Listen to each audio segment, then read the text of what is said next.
We just can't afford to ship both, my dad said. Your sister's stuff is already on the truck. Already on the truck. The movers were there this morning. It made sense to do hers first. She had more. She had more. Why do you keep repeating what I say? Because I'm trying to find the part that makes sense, and I can't. I'm Elliot, 31. I just accepted a job as a systems analyst for a logistics company in Charlotte. Jenna and I had been in Albany for 5 years, our entire marriage. The move was supposed to be a fresh start. New city, better salary, a 2-bedroom apartment with a balcony and a parking spot that didn't require a blood sacrifice to find. When we moved, my parents shipped all my sister's furniture but told me to sell mine. My sister Paige was moving too. Same time, different direction. She was going to Portland for a graphic design job she'd landed through a friend of a friend. We both told our parents in the same week. Sunday dinner. Dad made his spaghetti, Mom poured wine. Both of you? At the same time? Mom said. It just worked out that way, Paige said. We'll help however we can, Dad said. He meant it. He just didn't mean it equally. My parents are Arthur and Linda. Dad's 58, retired from the post office 2 years ago. Mom's 56. She works part-time at a garden center. They live in the same house in Clifton Park where Paige and I grew up. 4 bedrooms, a basement full of boxes nobody's opened since 2009. They're not bad people. I need to say that up front because the rest of this might make them sound like villains, and they're not. They're just people who made a choice that split something in me I didn't know could split. Paige is 28. She's always been the one who needed more. More attention, more help, more runway. She struggled in school. She struggled with friends. She had anxiety that turned everything into a crisis. A flat tire was an emergency. A bad review at work was a catastrophe. A fight with a boyfriend was the end of the world. My parents responded the way most parents do with the kid who's drowning. They swam to her, every time. I wasn't drowning. I was fine. I got decent grades. I got a steady job. I married Jenna at 26. I paid my own rent, bought my own car, filed my own taxes. I was the easy kid, the one who didn't need anything. The problem with being the kid who doesn't need anything is that eventually they believe it. You train people how to treat you. I know that now. Every time I said, I'm fine, every time I didn't ask, every time I handled it myself and didn't complain, I was teaching them that I didn't need what Paige needed. And they learned the lesson perfectly. The move was set for June. Jenna and I started packing in May. Boxes everywhere, tape guns, Sharpies. The apartment looked like it was falling apart from the inside out. Jenna handled it like a project manager. Labels on everything, color-coded by room. A spreadsheet on her laptop tracking what we were keeping, selling, and donating. Your parents said they'd help with the move, she reminded me one night. What does that mean exactly? Probably money toward the moving truck. Probably or definitely? I'll ask.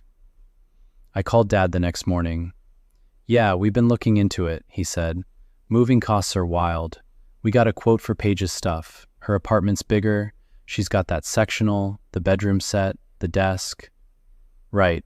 And ours? A pause. Here's the thing. We can cover one shipment. The quote for Paige's came in at about $3,800. Charlotte's actually farther than Portland, so yours would be more. How much more? Around $4,200. And we can't do both. We just don't have it. So you're doing hers. Her stuff is already scheduled. The movers are coming Saturday. This Saturday? She needed to lock in the date. I stood in my kitchen, the one Jenna had labeled in blue tape. Kitchen, keep. Kitchen, sell. So what do we do with our stuff?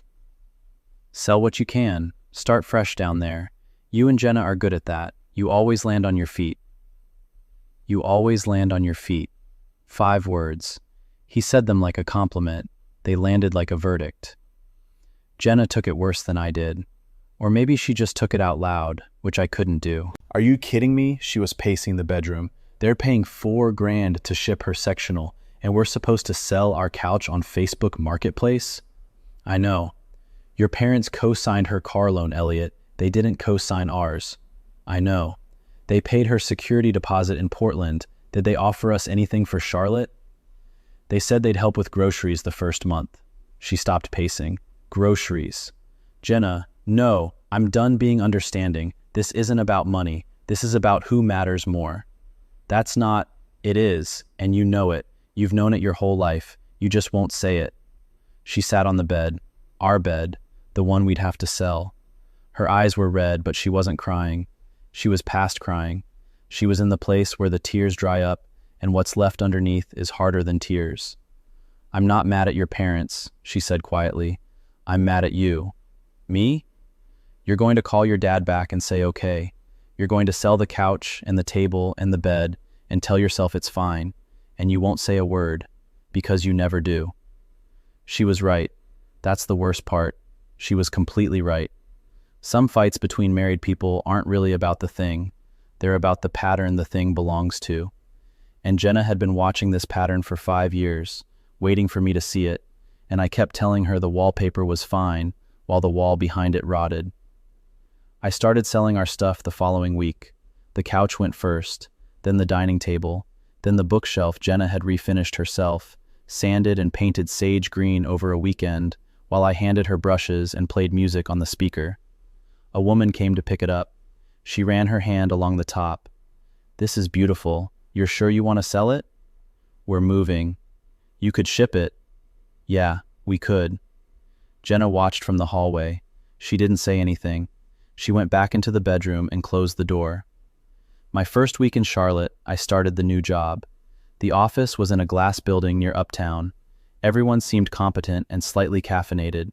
My desk was by a window. The view was a parking garage. Luis sat across from me. He was 35, Dominican, grew up in the Bronx. He talked fast and laughed loud and brought his lunch in the same red cooler every day. You just move here? He asked on day 2. Last week. Wife? Jenna, she's still unpacking. You got furniture yet? Some.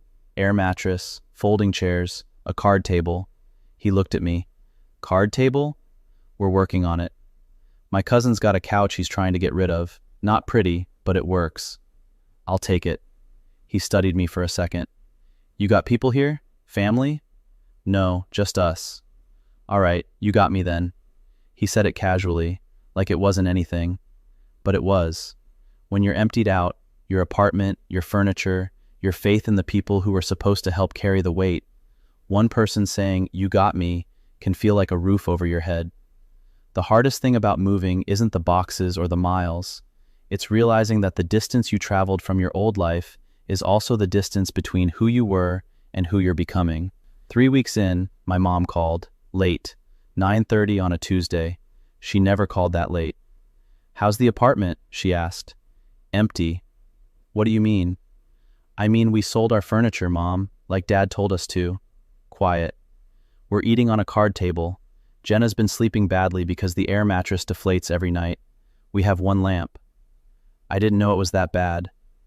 What did you think sell your stuff meant? She didn't answer right away. I heard her breathing, the way she does when she's choosing her words. Careful, measured, like a woman walking across ice. Your father made the decision about the shipping, and you went along with it. I thought you'd be okay. Why? Because you're always okay, Elliot. You never complain, you never ask, you just handle things. And Paige doesn't, so she gets the help. It's not that simple. It is that simple, you just don't want it to be. She started crying, quiet crying, the kind you do when you know you're wrong but can't find the sentence that fixes it. I'm sorry, she said. For what, specifically? For assuming you didn't need us. That sentence sat in my chest like a stone dropping into still water, rings spreading out, reaching the edges. I did need you, I said. I've always needed you. I just stopped asking because the answer was always Paige. She cried harder. I let her. Paige called me 2 days later. I hadn't told her. Mom must have. Elliot, what the hell? Hey, Paige. They shipped all my stuff and told you to sell yours? Yeah. I didn't know. I swear I didn't know. I believe you. Why didn't you tell me? Because it's not your fault. But I could have. I would have split the cost. I would have told them no. I would have. Paige, it's done. It's not done. I'm sitting in my apartment right now on the sectional they shipped for me, and you're eating on a card table. That's not done. That's wrong. I closed my eyes. She sounded like she was about to cry. Paige cried easily. It used to annoy me. Right now, it didn't. I called Dad, she said. I told him what he did was messed up. He said you never asked for help. Of course he did. And I told him that's the whole problem. You shouldn't have to ask, not for this. What did he say? Nothing. He got quiet and Mom took the phone. I almost smiled. Almost. Elliot, I'm sending you money. No. I'm sending it. Paige, no. It's not a discussion. You and Jenna need a couch. A real one. Not Luis's cousin's reject. How do you know about Luis? Mom told me. She's been calling everyone, trying to fix it without actually fixing it. That sounded exactly right. There's something that happens when the person who got more finally sees it, not because you showed them, but because the gap got so wide they couldn't look away anymore. It doesn't undo the years, but it changes the air. The money came. $1,400 Venmo with a note for the card table fund. Love you, big brother. Jenna and I went to a furniture store that weekend. We bought a couch, dark gray, soft, deep cushions. We sat on everyone in the showroom. Jenna tested them like she was conducting interviews. This one, she said. You sure? Sit. I sat.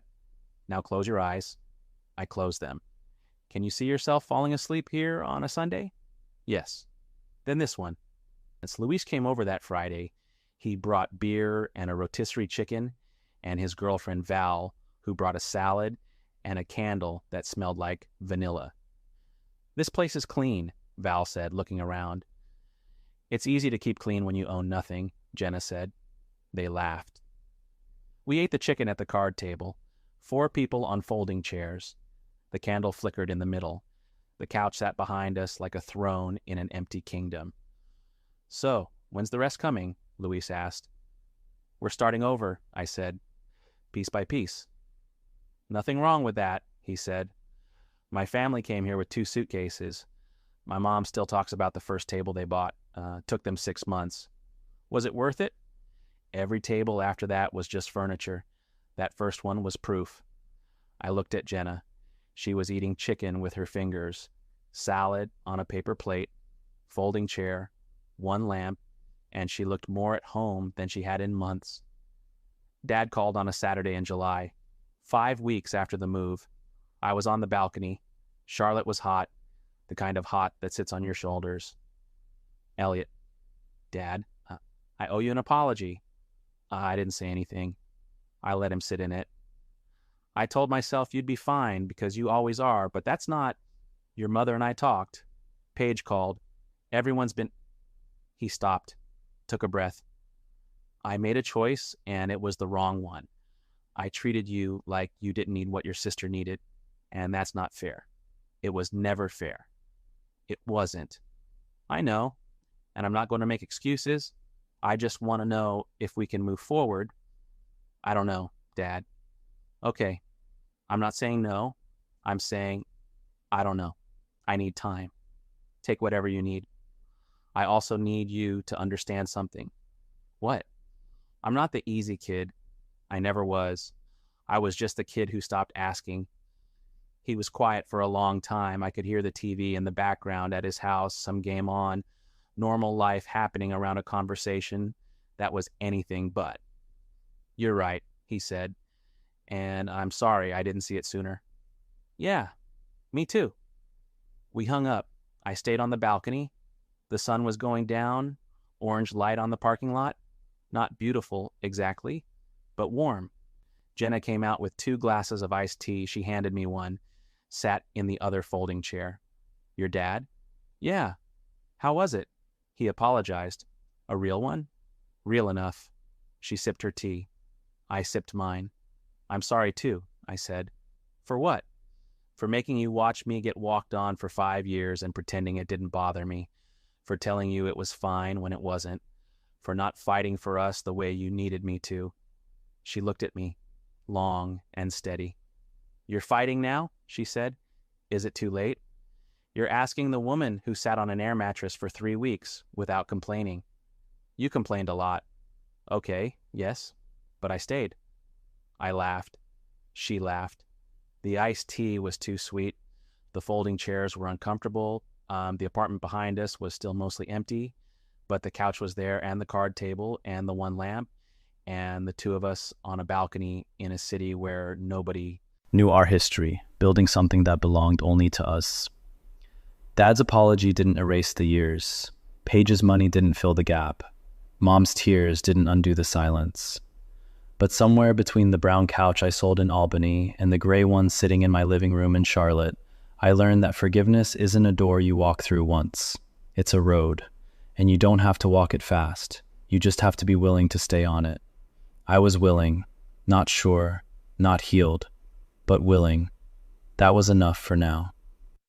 If this story stayed with you, hit that subscribe button and leave a like. Drop a comment and tell me, have your parents ever treated you and a sibling differently and pretended it was fair? I read every single one. More stories like this are coming. Stay close.